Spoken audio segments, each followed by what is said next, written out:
Planet Dolan.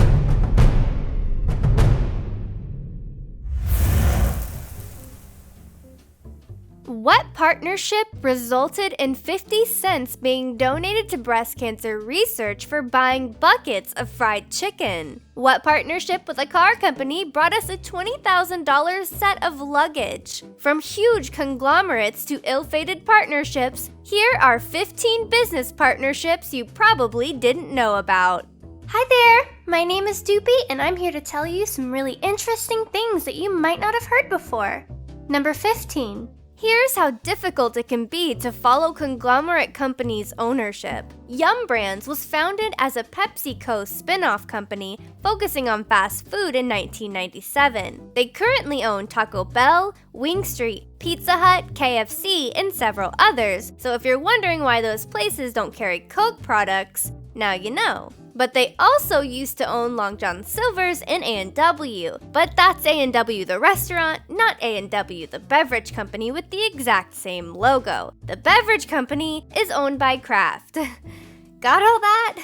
Number 14. When Medal of Honor Warfighter came out in 2012, Electronic Arts decided they had the best possible plan of cross-marketing. On their website, they started linking to real-life weapons manufacturers to buy the actual weapons that appear in the game. The products included in this promotion ranged from assault rifles to tactical gear to an actual tomahawk axe. EA pulled the promotion after the obvious public backlash that followed. Number 13. So here's the situation. You've been using Pantene shampoo for a while, but you've decided it's time for a change. So you look at the shelf and see all these options. What do you choose? Head & Shoulders, Aussie, herbal essences? Don't think too hard, because every single one of those brands are owned by Procter & Gamble. In fact, all of 182 different beauty product companies are owned by 7 huge corporations: Procter & Gamble, L'Oreal, Shiseido, Unilever, Coty, and Estee Lauder.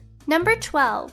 The rabbit hole goes even deeper on this one. L'Oreal, one of those massive companies that controls the beauty product market, they, in turn, are an offshoot company owned by Nestle, which also owns the Wonka Candy Company and a huge number of other food brands. Nestle also owns the Gerber Baby Food Company, the Purina Pet Food Company, and the Ralph Lauren Fashion Company. Of course, recent reports show that L'Oreal is actually looking to buy its stock back from Nestle. Number 11. Amazon owns a bunch of different companies, and most of them you probably know about, like Twitch, Audible, and more recently, Whole Foods. But you may not have known about IMDB, or the Internet Movie Database, which serves as a sort of Wikipedia for movie information. Amazon has owned the website since all the way back in 1998, and aside from Amazon adding purchase links on movie pages, they've mostly left it alone.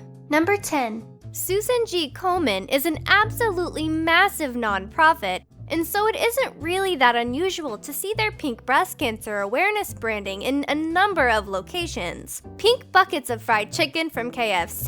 That one was a little weird. KFC pledged to donate 50 cents for every pink bucket of fried chicken they sold, but it was a tough sell because KFC and health are concepts that don't really go together especially well. And the buckets for the cure tagline was questionable. Number 9. Cadbury is probably best known for its cream eggs, but they are also the parent company for Sour Patch Candy, Trident Gum, and Hall's Cough Drops. And they also have spun off the Dr. Pepper Snapple Company, which also makes Crush, Canada Dry, A&W, Welch's, and Sunkist, among others. And all of that is under the Kraft Foods umbrella, which also includes everything from Ritz crackers to Jell-O to Oreo cookies to Velveeta cheese to hundreds of others. Number 8. Sure, Play-Doh is non-toxic, so you can eat it and it won't kill you, but you're not supposed to eat it. But when McDonald's started giving out Play-Doh as a Happy Meal toy, it's like they were daring kids to do it.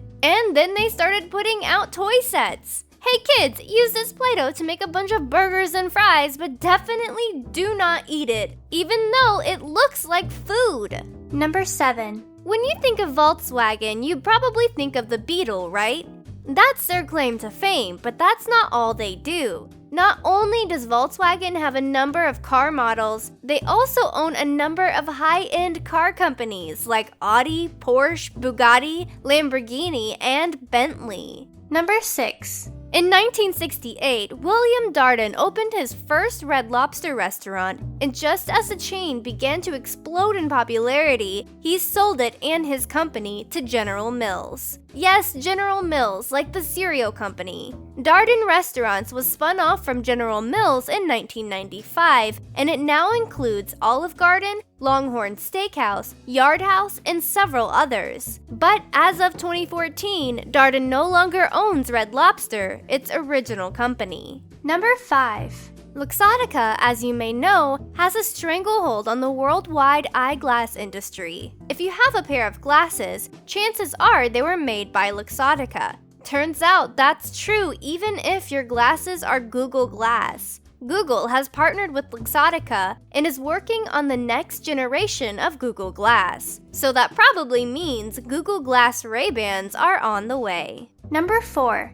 We know that companies like Google, Tesla, and Uber are heavily invested into the idea of the self-driving car. But Domino's Pizza has also gone in and started testing a self-driving Ford Fusion hybrid as the potential future of pizza delivery. While things are still only at the market research stage, Domino's is serious enough about the idea to already have their own delivery vehicle prototype with a built-in warming oven and a touchscreen for payment. Number 3. When BMW released the i8 sports car, it drew a certain type of luxury customer. Louis Vuitton figured that customer was also their customer, so they produced a custom set of luggage designed specifically to fit in the i8's tiny storage spaces. That might sound like a great idea, but the luggage set included 2 bags, a briefcase, and a garment bag, and it costed $20,000. That's right, the tie-in luggage set for a car costed more than most actual cars. Number 2. When Uber and Spotify teamed up in 2014, the goal was to allow passengers to choose their own music for the ride and have it playing as soon as they hopped in. And that seemed to be a good idea, but then Uber became scandal central. Reports of rampant sexism, skirting regulations, and a viral video of Uber CEO personally insulting a driver came out seemingly within a few weeks. Now, Spotify is reconsidering whether they really want to be associated with Uber, even though the idea is pretty good. Number 1. You already know that Disney owns Marvel and Lucasfilms because those are the biggest and most recent acquisitions they've made. But you might have forgotten that Disney also owns ABC, ESPN, Touchstone Pictures, A&E, parts of the History Channel, and 30% of Hulu. And they used to own Deke Entertainment, Miramax Films, the E! Entertainment Channel, and Oxygen. That's Oxygen, the media company, not the actual air you breathe. But at the rate they're going, who knows? Maybe that's next. What? Danger Dawn, did you know that we have a countdown book featuring some of our best scripts on sale now? Links down below for the physical and ebook versions. Thank you all very much for watching, and I'll see you soon.